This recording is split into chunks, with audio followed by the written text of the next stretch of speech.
Well, good morning. The original plan for this episode was to do a plot and side tour, but with the good weather we've been having recently, I'd take advantage. I've been doing some work on the beds behind.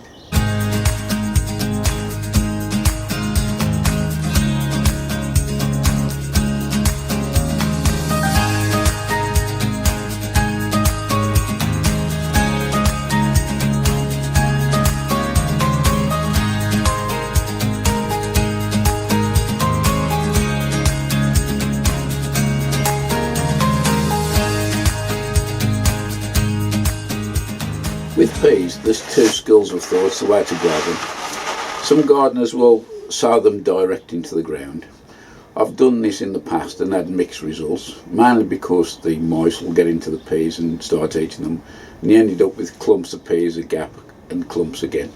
So the most popular method I've found is what other gardeners do now, is getting quite popular, is using rain gutter. Sow them in the rain gutter, let them germinate to about 2 inches high, and then create a furrow in the soil. Give them a good watering, then slide them in. And once they're established, then the mice don't seem to bother with them. This is just normal lukewarm tap water. I've got in this cup. I'm just empty it. I'll do the complete package because I tend to do 2 sounds. Quite a few seeds in there. Just check there's none left now. All those are in. So they'll be left in there overnight and I'll sow them first thing in the morning.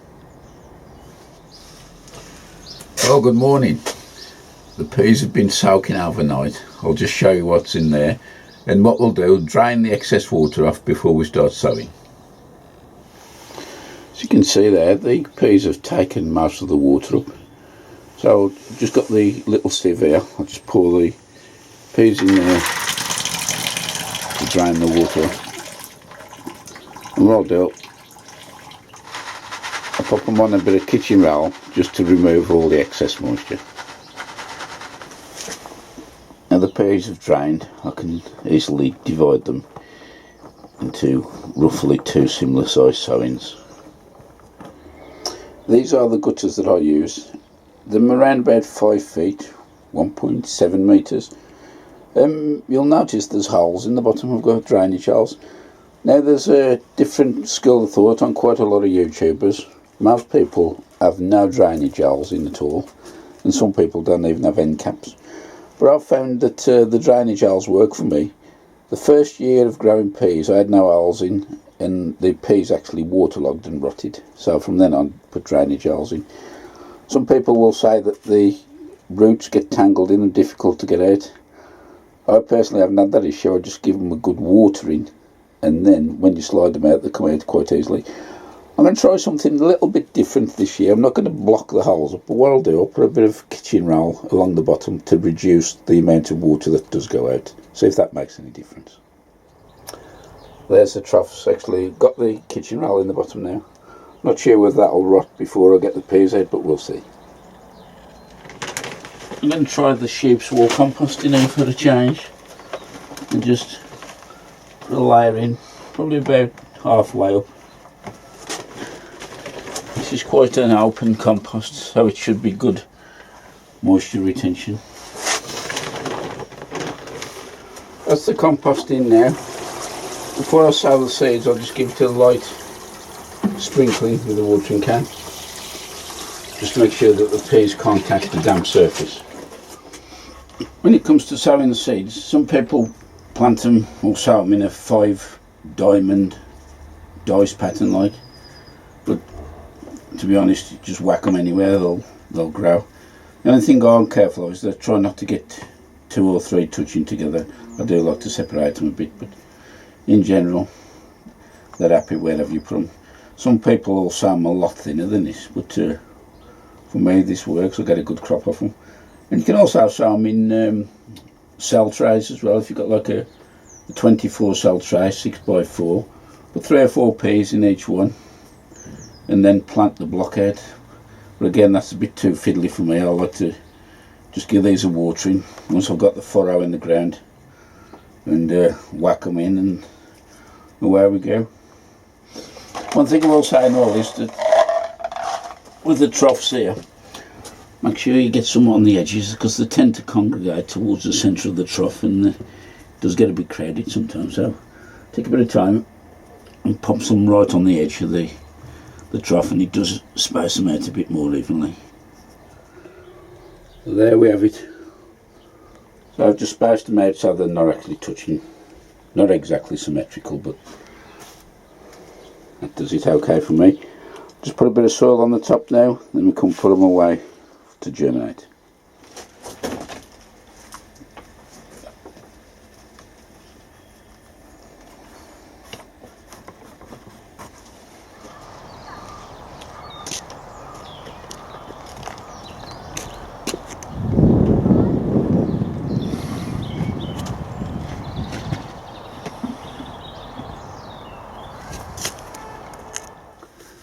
Today I'm going to be sowing some celery, and this variety here is called Starburst.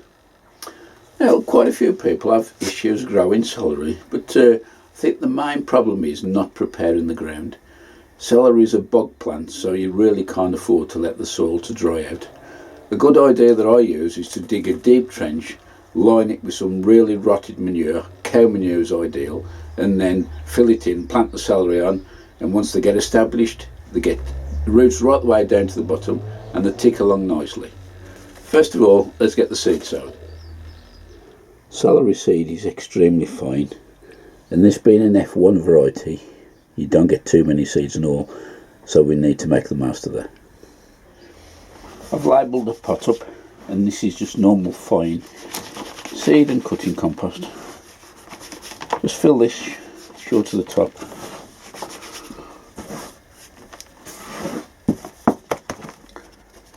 Firm it down. Got a little tamper here just to get the soil down somewhere level.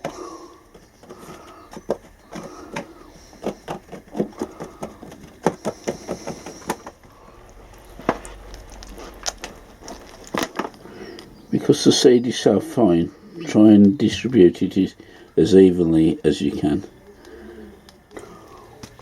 and finish it off with a light dusting of soil.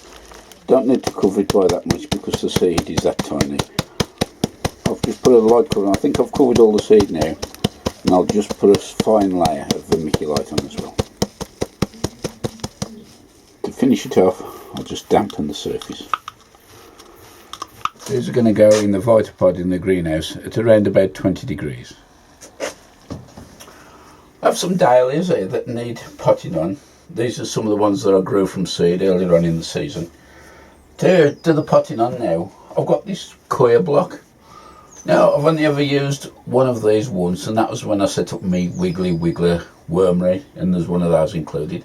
But as far as using it for potting compost or anything like that, I've never used it. So I've got this one here, and reading the instructions, it said that you need to place this in between 2 and 3 litres of water. So I've got a bucket here with about 2 litres in at the moment. I can always add a bit more later on, so we'll see how this goes.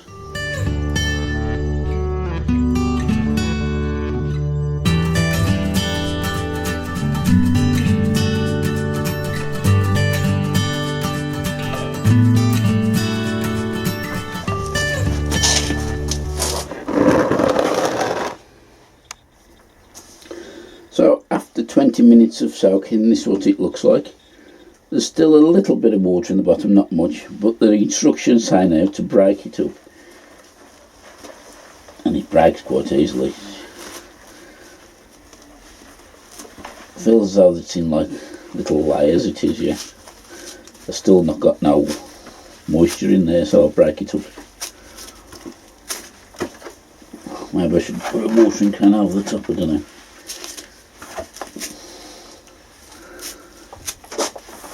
Let that take the water up now.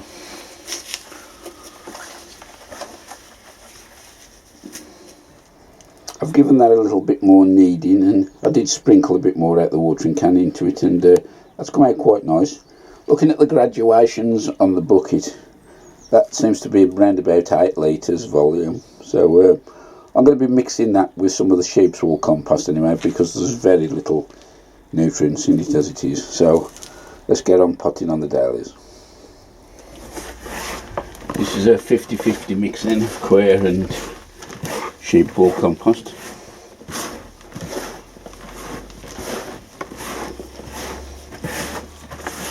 It's a very open mix, and I think this will hold moisture well. So I'll go and find some pots and we can crack on.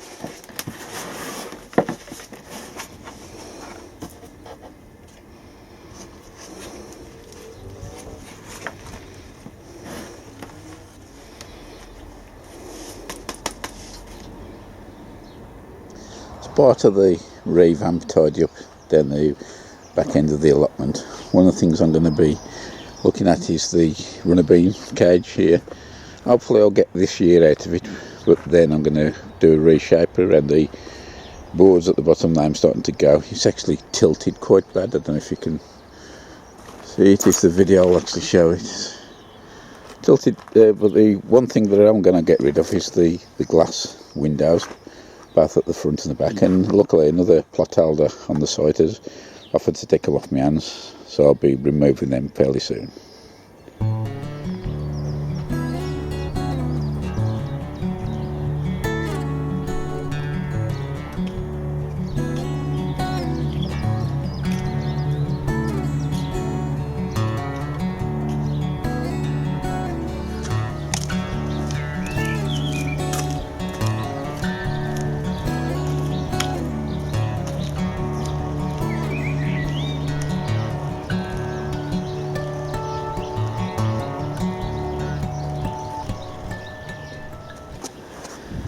Today we're going to be planting potatoes in containers and buckets. You can of course grow them directly into the soil, and there's pitfalls and benefits using both methods based around similar criteria. Watering can be an issue when grown in containers, so you must keep on top of that. Don't let them dry out, whereas in the ground natural rainfall usually takes care of them. The big benefit of containers for me is harvesting. It's a matter of lifting the container up, emptying out the contents and picking out your rewards. With growing in the ground, you have to use a fork or something to lift them up, and there is a danger of spearing them. The other benefit of growing in containers as well, you got slightly less chance of getting damaged by slugs or other pests. And here are the first set of tubers ready for planting out. This is a first early variety called Swift, and you can of course get second early and main crop. They're basically grouped around the time it takes them to fully mature and crop. In America and Canada way, they're known as determinate and indeterminate, but they're similar classified groups. Notice the small growth on the top here. These are called chits or sprouts, and all that is an indicator of how many stems the tuber is actually going to throw up. There's an argument, some people say that's not necessarily to sprout them, but for first and second earlies I tend to do that, and main crop I just leave them as is. The compost that I'm using is actually out of last year's potato buckets, but I will add a few additions. There's some bloodfish and bone there, a few handfuls there, and together with this stuff, it's called Orgrow. It's organic manure, and that will help retain moisture as well as feed.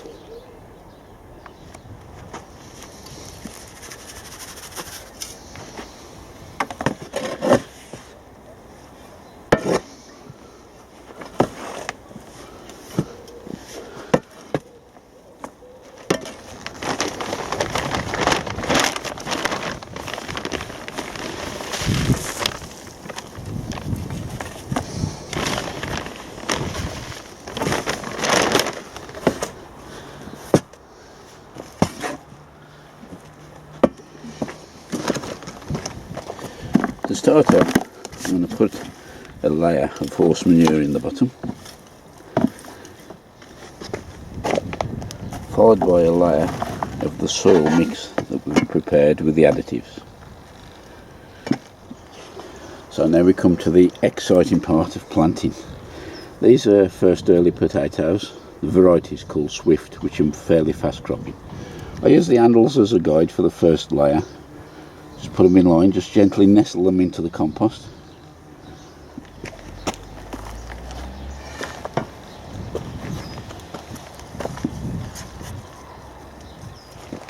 With that layer in, now we put the second lot of potatoes in. again diametrically opposite each other at 90 degrees to the first lot. Just sink them down gently like that. Now what I'm going to do now is top the bucket up, just leave it short of the rim, and that will retain any water we use later on. So there we have it. So there's a little rim there just to retain the water. This will actually sink a little bit during the season, but that will be okay. One more final thing we must do, and that's add the label. These will be placed out onto the beds now and watered, left. Do keep your eye out in case we do have some frost, because it will nip the foliage. But apart from that, about 12 weeks time, we'll have a look, see what we've got.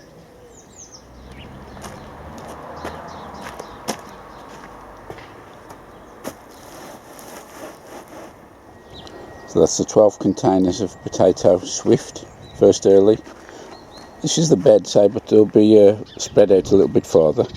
The reason I've put them this close for the time being is if we have a frost, it's easy to pop a cover over the top. So the 12 there, and this afternoon I did another 12 there, and those are the Charlottes. The ones in the corner of the sarpo's drying out. Hopefully I'll be able to bag those tomorrow. Go on first thing this morning, and the fox has paid me a visit into the potatoes, and he's really done some damage looking on these here. I think what it is, you can smell the bloodfish and bone. So I'll be putting covers over these. I'll just double check, make sure the tubers are still in, and then I'll be covering these over the top, probably with a bit of mesh or something. When you look at the depth of that footprint, there must have been some decent sized fox on there. What I'm going to do is group the pots closer together all on the one side, then I'm going to pop that builder's debris netting across the top. Hopefully that should keep them out.